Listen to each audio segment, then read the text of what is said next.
Primeira carta de Paulo aos Coríntios, capítulo 14.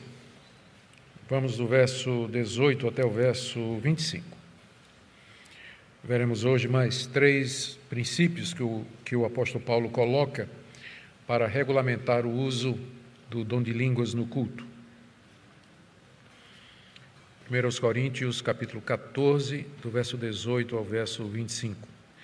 Dou graças a Deus porque falo em línguas mais do que todos vocês. Contudo, na igreja, prefiro falar 5 palavras com meu entendimento para instruir os outros, do que falar 10.000 palavras em línguas. Irmãos, não sejam meninos no entendimento. Quanto à maldade, sim, sejam crianças, mas quanto ao entendimento, sejam pessoas maduras. Na lei está escrito: falarei a esse povo por meio de homens de outras línguas e por meio de lábios de outros povos, e nem assim me ouvirão, diz o Senhor. Portanto, as línguas constituem um sinal não para os que creem, mas para os que não creem.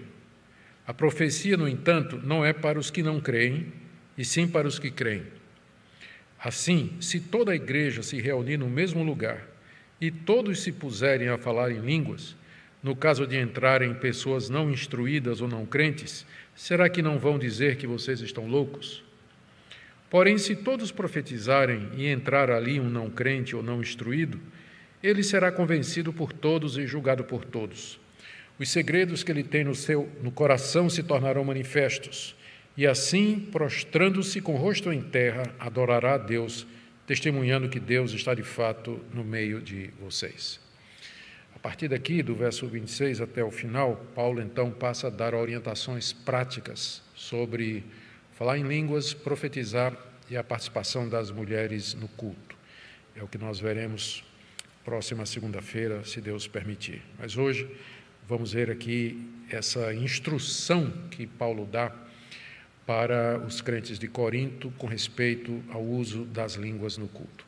Vamos orar, pedindo que Deus nos ajude a compreender e aplicar ao nosso coração. Sim, Pai, nós precisamos da iluminação do Espírito Santo para entender essas coisas espirituais. Nós precisamos, ó Pai, que o Senhor nos guie, nos tome pela mão e nos conduza pelos caminhos da Tua Palavra. Que o Senhor abra os nossos olhos para que vejamos as maravilhas da Tua lei. Ajuda-nos, ó Deus, dá-nos humildade, fidelidade e, acima de tudo, submissão a Ti, porque nós queremos Te adorar e fazer o que é certo. Em nome de Jesus. Amém. Irmãos, apenas para darmos o quadro maior, é sempre uma regra muito boa a gente primeiro estabelecer o quadro maior para entrar depois nos particulares, nos detalhes. A visão do todo nos ajuda a interpretar a parte. A igreja de Corinto, entre muitos problemas, tinha desarranjos e desordens no culto público. Paulo começa a tratar dessas questões a partir do capítulo 11, onde ele primeiro fala da participação das mulheres no culto, orando e profetizando com véu e sem véu. Depois, no capítulo 11, ele trata de outro problema no culto, que era a celebração da ceia do Senhor, que estava sendo feita de maneira bastante irregular, a ponto de Paulo dizer que nem era mais a ceia do Senhor aquilo que eles estavam celebrando ali. Depois, a partir do capítulo 12, ele começa a falar a respeito dos espirituais e dos dons espirituais que Deus deu para a edificação da sua igreja. No capítulo 12, ele fala a origem dos dons, fala da diversidade dos dons, da unidade que existe entre eles e dá uma lista do que seriam os dons mais essenciais para a igreja, a começar com apóstolos, profetas e mestres. E ele coloca o dom de línguas como sendo o último dessa lista, talvez de propósito para questionar a prioridade que a igreja de Corinto estava dando ao dom de línguas. E, na verdade, esse era provavelmente o problema central. Era que os coríntios estavam apaixonados ou, de alguma forma, encantados com o dom de línguas e davam a esse dom uma preeminência que não cabia no culto. Muitos dos coríntios falavam em línguas, falavam ao mesmo tempo, e não havia interpretação. O apóstolo Paulo entendia que isso em nada contribuía para o culto, porque era necessário que a igreja fosse instruída para que houvesse edificação. Edificação é a palavra-chave aqui no capítulo 14, aparece várias vezes. Paulo está preocupado com a edificação e, é óbvio, o dom de línguas, uma vez não interpretado e não sendo compreendido pela igreja, não edifica a igreja, não instrui a igreja, não traz consolo, orientação, enfim, qualquer palavra que sirva para a edificação. Por isso o apóstolo Paulo, ele tem essas reservas todas que ele vem falando até agora e outras mais que nós veremos hoje. E é importante também dizer que ele não está negando a existência do dom e nem que o dom fosse verdadeiro. Ele está questionando o uso errado que era feito pela igreja com respeito ao falar em línguas. No capítulo 13, ele havia apontado um caminho mais excelente, que era o caminho do amor. O que a igreja precisava era de um batismo de amor, por assim dizer, em vez de se lançar desenfreada em busca da manifestação de alguns dons em particular. E aí no capítulo 14, Paulo faz a comparação entre o dom de línguas e o dom de profecia. Já que a igreja de Corinto queria dons, então que pelo menos buscasse o dom de profetizar, porque era superior ao falar em línguas pelos motivos que nós já expusemos no início do capítulo 14. Agora nós veremos mais 3 princípios que Paulo coloca aqui. Lembrando os princípios anteriores, ele tinha dito que a prioridade tem que ser para aquilo que edifica, do verso 1 até o verso 4. Depois ele tinha dito que se não for inteligível o dom espiritual, para nada aproveita, e ele dá aquelas 3 ilustrações do corneteiro, da orquestra e dos 2 estrangeiros. Depois ele fala da necessidade de que os coríntios orassem por interpretação para o dom de línguas, porque era preciso orar com o Espírito, mas também orar com entendimento. Cantar no Espírito, mas cantar com entendimento. Era preciso associar a mente às manifestações para que elas tivessem algum sentido. E agora nós vamos ver, primeiro, a preferência que Paulo tem com respeito às reuniões da igreja, no que diz respeito ao exercício dos dons. Depois, mais um princípio, que é a natureza das línguas como sinal para os descrentes. E, por último, é válido não parecermos doidos. É o que nós vamos ver para o final. Então, vamos ver do verso 18 a 19, onde o apóstolo Paulo coloca a sua preferência. Ele diz assim: dou graças a Deus porque falo em línguas mais do que todos vocês. Nós não temos no livro de Atos nenhum registro do apóstolo Paulo falando em línguas. Nós sabemos como ele se converteu. Nós sabemos que Deus mandou Ananias a uma casa onde ele estava, onde Saulo estava, cego. Ananias orou por ele, impôs as mãos sobre ele.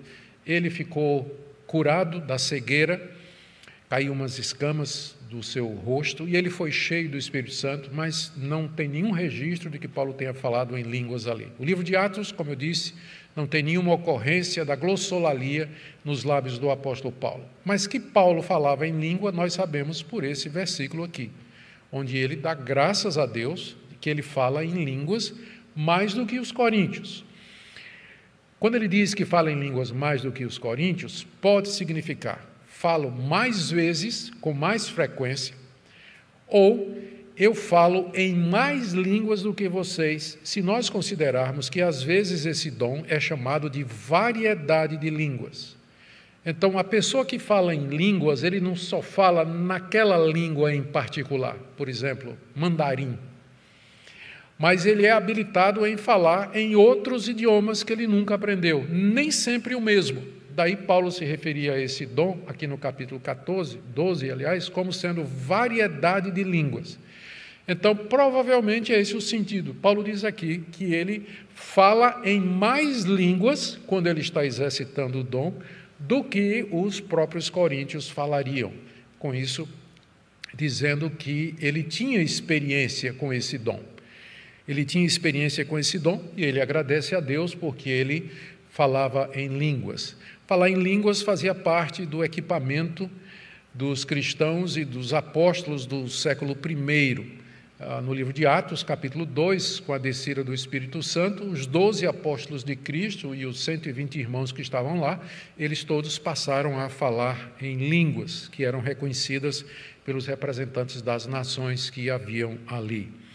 Então, eu gosto desse versículo por uma razão, por várias, mas a principal é essa. Às vezes, quando eu estou falando a respeito do que eu entendo, do que a Bíblia está dizendo a respeito do dom de línguas, alguns irmãos chegam para mim e dizem assim: essa sua dificuldade com o dom de línguas é porque você não tem experiência, você nunca falou em línguas, porque se você tivesse falado, você não seria tão reticente ou não teria tantos cuidados com o dom de línguas. E eu sempre respondo apontando para esse versículo. O apóstolo Paulo falava em línguas, mas pense em alguém que tinha reservas a que esse dom fosse usado na igreja, e especialmente da forma errada. Então não é uma questão de experiência, o apóstolo Paulo tinha experiência, mas ele aqui vai dizer que se for falar língua, que sejam 2, quando muito 3, e que tenha intérprete. E olhe que ele dá graças a Deus que ele falava em línguas mais do que os coríntios. Então não é uma questão de experiência. Ele não precisa experimentar um determinado dom para entender corretamente o que é que a Bíblia fala a respeito dele. Experiências são importantes, mas elas não estabelecem doutrina. As experiências têm que ser examinadas à luz da Bíblia, porque pessoas podem ter experiências que não são produzidas por Deus, não são produzidas pelo Espírito Santo, mas é fruto do seu próprio coração, da sua mente, do seu emocional. Então, nós precisamos sempre ter cautela. Mas aqui, Paulo está dizendo que ele sabe o que é o dom de línguas e que ele fala em línguas mais do que os coríntios. Agora, essa ênfase dele é para o que ele vai dizer em seguida. Olha o verso 19. Contudo, apesar da minha experiência e apesar de eu falar em línguas mais do que vocês, eu prefiro falar 5 palavras com meu entendimento, faltou dizer aqui, contudo, na igreja, prefiro falar 5 palavras com meu entendimento para instruir os outros do que falar 10.000 palavras em línguas. Vamos tentar entender aqui o que é que Paulo está dizendo, porque esse princípio aqui é muito importante. Está falando da preferência do apóstolo inspirado, que sabia o que era falar em línguas e que tinha esse dom. Ele diz que, no que se refere à igreja, quando ele fala da igreja aqui, ele está se referindo às reuniões da igreja. Por que é que eu digo isso? Lendo. Se a gente for lendo, quando chega no verso 23, ele diz: se toda a igreja se reunir no mesmo lugar e todos se puserem a falar em línguas. Então é claro que ele tem em mente a reunião da igreja, quando a igreja está reunida para o culto. A igreja se reunia nas casas lá em Corinto, não tinha templos, tinha casas. Mas regularmente eles encontravam lugar para se reunir como igreja. Os cristãos de Corinto se reuniam num mesmo lugar, embora com frequência eles estavam nas suas casas cultuando a Deus, o que não evitava que eles se reunissem no mesmo lugar, está dito aqui. Então Paulo diz, no que respeita às reuniões da igreja, quando a igreja está reunida, eu prefiro falar 5 palavras com meu entendimento, quer dizer, 5 palavras numa língua que todo mundo entende. Eu gosto aqui da tradução eu não me lembro aqui qual foi, acho que foi a NVI, ou foi a nova tradução na linguagem de hoje, que diz que nas reuniões da igreja ele preferia dizer 5 palavras que possam ser entendidas. É isso que quer dizer, 5 palavras com meu entendimento, é 5 palavras que podem ser entendidas, ou seja, na língua que vocês entendem. Então, no que diz respeito ao culto, apesar de eu falar em línguas mais do que todos vocês, eu prefiro falar 5 palavras numa língua que vocês entendem do que 10.000 palavras em línguas que vocês não entendem. Nós deveríamos levar em consideração essa preferência aqui. Quem está falando aqui é um homem inspirado por Deus, dado como apóstolo e mestre para a igreja, onde ele apresenta a sua experiência pessoal como um pano de fundo contra o qual ele coloca esse princípio. Que a edificação da igreja é tão importante que, mesmo ele tendo esse dom a esse nível, ele se abstém. Ele prefere, na igreja, profetizar, ensinar, pregar, trazer algum benefício para a igreja no idioma que todo mundo conhece. Esse é o primeiro princípio que nós vamos ver hoje. O segundo está aí do verso 20 até o verso 22, e ele é um pouco mais complicado. Ele é um pouco mais complicado porque vai exigir que nós façamos uma análise de algumas passagens do Antigo Testamento. Ele diz no verso 20, irmãos, e assim vejam que, apesar de todas as reticências que Paulo tinha para com aquela igreja, ele ainda os considerava como uma igreja cristã. Eles eram crentes. A igreja, apesar de todos os seus defeitos, ainda era uma igreja de Cristo. E Paulo se refere a ele como irmãos. Irmãos, não sejam meninos no entendimento. Quanto à maldade, sim, sejam crianças, mas quanto ao entendimento, sejam pessoas maduras. Paulo já tinha dito no capítulo 3 que os coríntios eram carnais, que eles eram crianças em Cristo. Eles não tinham maturidade. E essa é a razão pela qual eles estavam fascinados por esse dom. Fascinados por esse dom. Como crianças que estavam ao redor de um brinquedo barulhento e brilhante. Estavam fascinados com isso. Não sejam crianças no entendimento, mas sejam maduros. Sejam maduros com respeito à compreensão das coisas, diz o apóstolo Paulo. Aqui uma chamada que ele está fazendo, que prepara o que ele vai dizer com respeito a uma das principais finalidades do dom de línguas. E antes de eu explicar o que é que Paulo está dizendo aqui, é bom lembrar, já fazer assim uma ressalva. Paulo vê o dom de línguas como útil para a igreja se tiver edificação, se tiver interpretação. Ele coloca o dom de línguas, inclusive, na lista de dons do capítulo 12 e das duas listas que estão no capítulo 12, uma no começo e outra mais no fim. Então, o dom de línguas ele é dado à igreja e ele tem uma finalidade, se for interpretado, edificar a igreja. Mas o dom de línguas tinha uma outra dimensão que os coríntios estavam se esquecendo e que talvez, naquele contexto, fosse a dimensão ou a característica mais importante, que era sinal do juízo de Deus sobre os incrédulos. As línguas eram sinal do juízo de Deus sobre os incrédulos. Como é que a gente chega a essa conclusão? E aí você pode deixar marcada, como eu vou fazer aqui, você vai deixar marcado 1 Coríntios, onde a gente está, e vamos lá para o Antigo Testamento. Nós vamos começar com Moisés, lá em Deuteronômio. Depois nós vamos passar por Isaías e depois Jeremias. Deuteronômio capítulo 28. Esse capítulo é conhecido porque ele fala das bênçãos e das maldições da aliança de Deus com o seu povo. O princípio da aliança é muito simples. A obediência traz a bênção, a desobediência traz a maldição ou o castigo.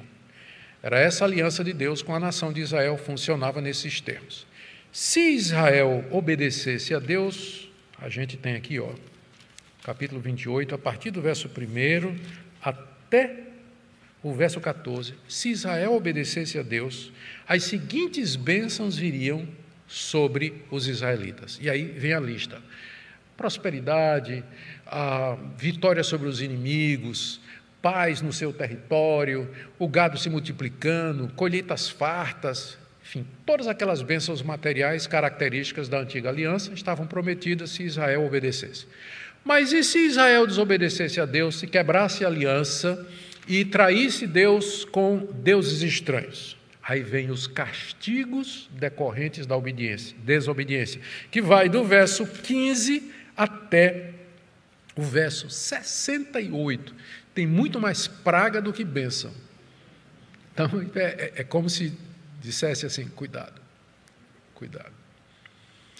E aí ele vai dizendo, se vocês desobedecerem a Deus, aí vem malditos, o verso 16, malditos serão vocês na cidade, maldito no campo, maldito seu cesto de cereais, maldita sua amassadeira, maldito o fruto do seu ventre. É Deus amaldiçoando, não é o diabo não.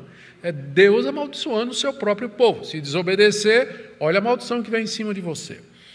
Aí no verso 20, o Senhor mandará sobre vocês a maldição, confusão e a ameaça Verso 21, o Senhor fará com que a peste se apegue a vocês. Verso 22, o Senhor vai ferir com fraqueza, febre, inflamação, calor ardente, seca, crestamento, ferrugem.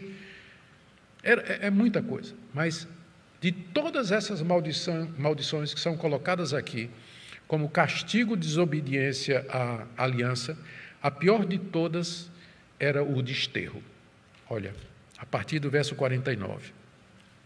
Está continuando, né? A lista de maldições. Quando chega no 49, diz assim: o Senhor fará vir contra vocês uma nação de longe, que virá da extremidade da terra, como o voo impetuoso da águia, uma nação cuja língua vocês não entenderão. Nação cruel, que não respeitará os velhos, nem terá piedade dos moços. Eles comerão o produto dos animais e da terra de vocês, até que vocês sejam destruídos. Verso 52, cercarão todas as cidades em que vocês moram.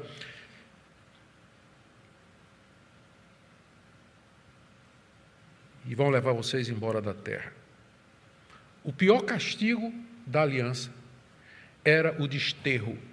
Era serem expulsos daquela terra que Deus havia prometido dar a Abraão, Isaque e Jacó, e que os israelitas agora ocupavam. E Deus diz: quando vocês me desobedecerem, eu vou mandar para vocês, contra vocês, uma nação cuja língua vocês não entendem.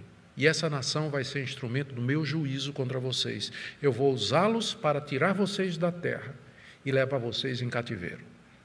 Então, língua estranha, aqui é sinal do juízo de Deus para a nação incrédula. Foi assim que o profeta Isaías interpretou. Vamos lá para Isaías agora? Isaías capítulo 28.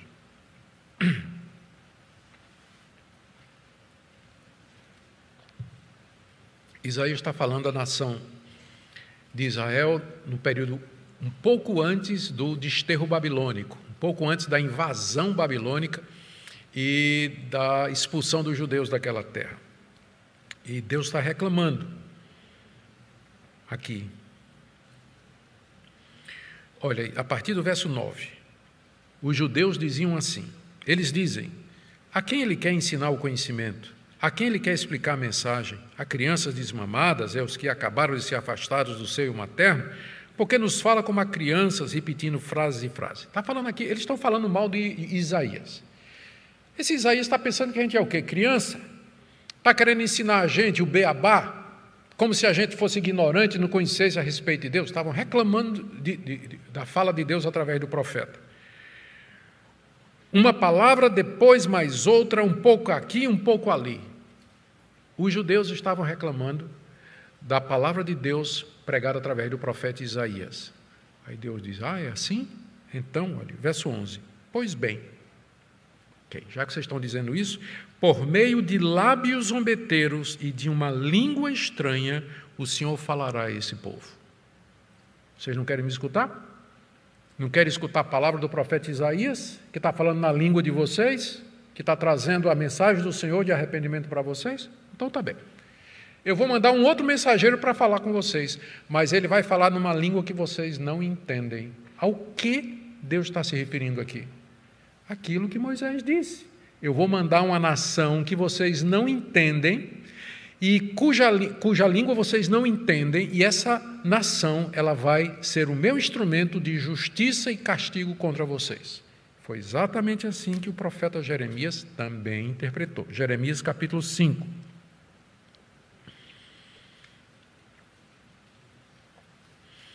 Jeremias falando no mesmo contexto da invasão babilônica, desobediência do povo de Deus. Olha o que é que diz Jeremias 5,15. Eis que trago contra você uma nação de longe, ó casa de Israel, diz o Senhor. Nação robusta, nação antiga, cuja língua você não conhece e cuja fala você não entende. A aljava deles é como a sepultura aberta, todos os seus homens são valentes, devorarão as colheitas e o pão de vocês, devorarão os seus filhos e suas filhas, e comerão as suas ovelhas e o seu gado, e assim por diante. O que é que tudo isso significa?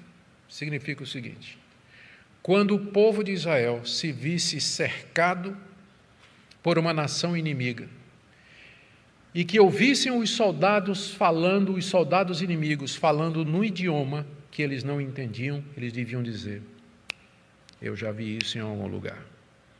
Isso é o juízo de Deus contra nós. Está se cumprindo o que Moisés, o que Isaías e o que Jeremias disse. Os babilônicos, primeiro vieram os assírios. Deus mandou os assírios contra o reino do norte, a nação de Israel. Língua que os judeus não entendiam. Depois, 100 anos depois, ele manda os babilônicos ou caldeus, que falavam aramaico, o judeu falava hebraico, parecido, mas é diferente. Para levar o reino do sul, Judá, cativo para a Babilônia. Povos cuja língua Israel não entendia e que eram instrumentos de Deus para exercer o seu juízo. Agora vamos voltar para 1 Coríntios 14. Paulo está citando aqui Isaías, aquela profecia que a gente leu de Isaías. Ele diz no verso 21 do capítulo 14, na lei, quer dizer, no Antigo Testamento, está escrito: falarei a esse povo por meio de homens de outras línguas e por meio de lábios de outros povos, e nem assim me ouvirão, diz o Senhor. Mesmo que eu castigue eles através dessas nações, eles não vão me escutar. E não escutaram mesmo, tanto é que Deus os expulsou. Conclusão de Paulo no verso 22. Portanto, as línguas constituem um sinal não para os que creem, mas para os que não creem. As línguas são um sinal para os incrédulos no meio do povo de Israel, de que o juízo de Deus está sobre eles. Querem o terceiro episódio de toda essa novela? Ano 33, 32, a gente não tem uma dúvida aí da cronologia. Dia de Pentecostes. Espírito Santo desceu sobre os apóstolos no coração de Jerusalém. Cidade lotada, festa da Páscoa. Os apóstolos e os demais irmãos começam a falar em línguas que os judeus não entendiam. Línguas estranhas. A não ser alguns que eram das províncias romanas que estavam ali representados. Um judeu que entendesse a palavra de Deus, que se lembrasse dessas passagens, estivesse ali e visse os apóstolos falando nesses idiomas estrangeiros, eles deveriam dizer: eu sei o que é isso. É um sinal de que o juízo de Deus está se aproximando. E o que aconteceu 40 anos depois de Pentecostes? Os romanos cercaram Jerusalém. E Jerusalém foi arrasada pelo general Tito, que mais tarde se tornaria o imperador Tito Vespasiano, que levou os judeus cativos, espalhou para fora da terra juízo de Deus precedido pelo aviso de línguas estranhas. Mais uma vez. Portanto, as línguas são um sinal não para o crente, mas um sinal para os que não creem, para os incrédulos. É somente esse o uso das línguas? É somente para isso que serve? Para avisar o juízo de Deus sobre os ímpios? Não, como eu disse. O dom está lá na lista de dons que Deus dá para a edificação da igreja. Mas, em se tratando desse dom, ele tem essa dimensão. E é por isso que Paulo diz: meus irmãos, não sejam crianças. Vocês estão brincando com fogo. Vocês não estão entendendo todas as dimensões desse dom, o que é que ele representa, o que é que ele significa. E aí vem o terceiro princípio, como que para mostrar como isso pode acontecer na prática. Ele vai dizer assim: se vocês todos estiverem falando em línguas no mesmo lugar e chegar um descrente, ele vai dizer que vocês estão loucos, e ele vai embora. E ele vai embora. Vamos ler? É o terceiro princípio. O primeiro é a preferência de Paulo. Mesmo que ele falasse em línguas, ele prefere falar 5 palavras que todo mundo entenda. Segundo princípio é que o dom de línguas é sinal do juízo de Deus contra os incrédulos. Foi assim que funcionou no Antigo Testamento, e eu creio que é assim que funcionou também no dia de Pentecostes, com referência à destruição de Jerusalém. Mas olha o que Paulo diz aqui. Assim, ele está agora trazendo a consequência, né? Dessa forma, considerando que é assim que funciona. Se toda a igreja se reunir no mesmo lugar e todos se puserem a falar em línguas, que era o que acontecia na igreja de Corinto, no caso de entrarem pessoas não instruídas ou não crentes, o não instruído aí é o não instruído na fé, é a mesma coisa para descrente. Será que não vão dizer que vocês estão loucos? O Porque, sinceramente, né? E aqui não vai nenhum desrespeito, não vai nenhum abuso, não vai nenhum demérito ou qualquer outra coisa. Mas imagina a situação, uma pessoa que não entende o que é o Evangelho, não entende as coisas de Deus, não entende nada disso, ele é descrente. E de repente ele entra nessa reunião, onde lá vê as pessoas falando coisas, dizendo coisas que ela não compreende, e num estado de exaltação. Qual o efeito que isso pode ter? Qual o efeito natural que isso vai ter naquela pessoa? Ela vai dizer, eu acho que eu entrei num hospício. Quem está dizendo isso é o apóstolo Paulo. Porventura não dirão que vocês estão loucos? Não é sem razão que eu acredito, não é sem razão que quando o movimento pentecostal chegou no Brasil e ganhou força, as igrejas pentecostais tradicionais, elas reservavam o momento de falar em línguas para as reuniões durante a semana e só entrava quem tinha carteira de membro. Então, exatamente por isso. Por que esse cuidado? Exatamente por isso. Porque, né, se for num culto público, hoje em dia os evangélicos perderam isso aqui. A pessoa está pregando na televisão, pregando na internet, e de repente, no meio da pregação, começa a falar coisas, começa a dizer coisas que não tem sentido nenhum. O que espera demonstrar com aquilo? Está querendo demonstrar o quê? E eu estou dizendo, eu faço essa indagação com sinceridade. Eu até hoje não entendo o porquê. E não é porque eu não falo, viu? Não é porque eu não falo. Porque Paulo falava e ele também tinha restrições aqui, tinha dificuldades com tudo isso, ele tinha dificuldades, porque ele está preocupado com o Evangelho. Gente, se a gente não fizer nada disso, o pessoal já chama a gente de doido, não chama? O Evangelho é o que para os que perecem? Loucura! A mensagem do Evangelho já é loucura para o descrente, e agora a gente dá um pau para eles bater na gente. Aquilo que a gente crê já é loucura para eles. E agora nós vamos dar motivo para eles dizerem, são doidos mesmo. Por isso Paulo diz, meus irmãos, olha, pensa bem, se todos se reunirem no mesmo lugar, começar a falar em línguas, se entrar alguém que não entende ou que não tem conhecimento dessas coisas, não vai ser a reação que vocês querem, não. Porque línguas não é sinal da presença de Deus, como vocês querem necessariamente. Porque era assim, lembra que nós falamos isso desde o início? Como é que a igreja de Corinto sabia que Deus estava no meio dela? Porque tinha muita gente falando em línguas. Mas o apóstolo Paulo vai dizer que não é assim que funciona. Agora, ao contrário, veja o contraste que ele faz. No verso 24. Se todos profetizarem, e nós já vimos aqui no início do capítulo 14, que o que era exatamente a profecia no século I, ninguém tem plena certeza, mas com certeza incluía ensino, instrução, consolo, admoestação. Nós vimos isso com muita clareza no início do capítulo 14, eu espero.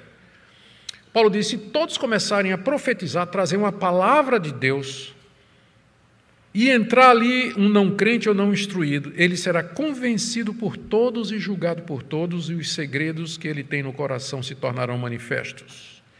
É o efeito da palavra de Deus. Eu me lembro na época que eu ficava na porta da igreja para cumprimentar os irmãos depois do culto. Né? Teve uma época, pode acreditar, teve uma época que acontecia isso. Quando a gente presencialmente tinha culto presencial e o pastor ficava lá. Primeiro saiu o pastor, ele ficava lá na porta cumprimentando todo mundo. Não foram poucas as vezes que chegou alguém e disse assim, que eu nunca tinha visto, ou que eu não me lembrava, um membro da igreja chegava e dizia assim, pastor, parece que o senhor passou a semana atrás da porta da minha cozinha, porque tudo o que o senhor disse é minha vida. Os segredos do meu coração foram manifestos. Parece que o senhor estava pregando para mim. Eu nem sabia quem era a pessoa. É esse o efeito da profecia. E a profecia aqui é a palavra de Deus. É ela que vai como uma espada afiada lá no coração, manifesta o pecado da pessoa, a pessoa se quebranta, se arrepende, e aí ela se prostra, e aí sim, final do verso 25, prostrando-se com o rosto em terra, adorará a Deus, testemunhando que Deus está de fato no meio de vocês. Mas o que é que traz essa consciência? Não são as línguas. As línguas provocam a reação. Esse pessoal está doido. Mas o que provoca então essa reação? Deus de fato está aqui. A palavra de Deus, a palavra ensinada, a palavra pregada no poder do Espírito Santo. É isso que convence, é isso que quebranta, é isso que humilha o pecador, é isso que o traz arrependido aos pés de Deus, se prostrando e dizendo: Deus verdadeiramente está aqui. Deus verdadeiramente está aqui. Como eu disse, a partir do verso 26, Paulo vai passar a regular o culto na igreja, mas isso vai ficar para segunda-feira. Nós vamos terminar aqui com uma ou outra observação. Primeira, já falei, me adiantei, mas só repetir: Paulo tinha experiência, Paulo falava em línguas, mas, entretanto, ele tem todos esses cuidados, mostrando que não é pelo fato de que eu não tenho essa experiência de falar em línguas que me impede, não é o fato de que eu não tenho essa experiência de falar em línguas a razão pela qual eu tenho restrições, porque Paulo tinha experiência e tem muita restrição a esse dom. Então, por favor, não use mais esse argumento. Você está dizendo isso porque você nunca falou. Você nunca teve uma visão, nunca teve um sonho. Eu não preciso de experiência. A Bíblia fala a respeito disso. Se Deus quiser me dar experiência, Ele vai dar. Ele vai dar. Mas eu não vou usar as experiências para estabelecer doutrina, mas, ao contrário, doutrina para julgar as experiências. A segunda coisa que eu queria dizer é o cuidado que a gente tem que ter com aqueles que são de fora. Às vezes a gente perde a visão de reino e a igreja está muito preocupada consigo mesma, com os cultos, com a sua liturgia, quando nós devíamos ter uma preocupação com os de fora. Essa é a preocupação de Paulo. A igreja de Corinto estava muito em si mesmada, estava fechada, e Paulo pergunta: e os de fora? E o pessoal que vem para o culto? E o pessoal que, porventura, são os seus convidados e que estão ali participando, vendo tudo aquilo. Então, nós temos que pensar neles também. E não simplesmente ficar pensando numa caixinha fechada à igreja, mas tem que lembrar que nossa missão é pregar o Evangelho a toda criatura. E, por último, mais uma vez, a importância do foco na instrução e na edificação da igreja. A igreja se reúne com o propósito de louvar a Deus e glorificar a Deus e edificar-se. E isso é feito através de palavras compreensíveis, através de dons que podem ser entendidos e que transmitam o conhecimento de Deus. Queridos, como eu disse, eu tenho queridos irmãos, meus pastores que são próximos de mim, que são bastante pentecostais. Eu não tenho problema, né? As pessoas às vezes ficam dizendo: não, o pastor Augusto é contra o pentecostal. Eu não sou.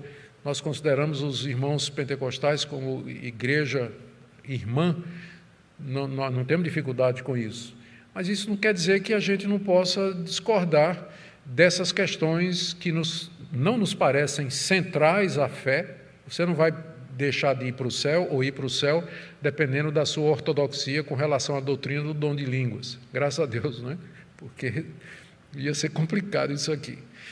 Mas nós podemos discordar pacificamente e apresentar os motivos pelos quais a gente quer isso. Eu falo porque meu desejo é a edificação da igreja, é uma igreja madura, uma igreja que seja bíblica, uma igreja que seja espiritual. Esse é o desejo do meu coração.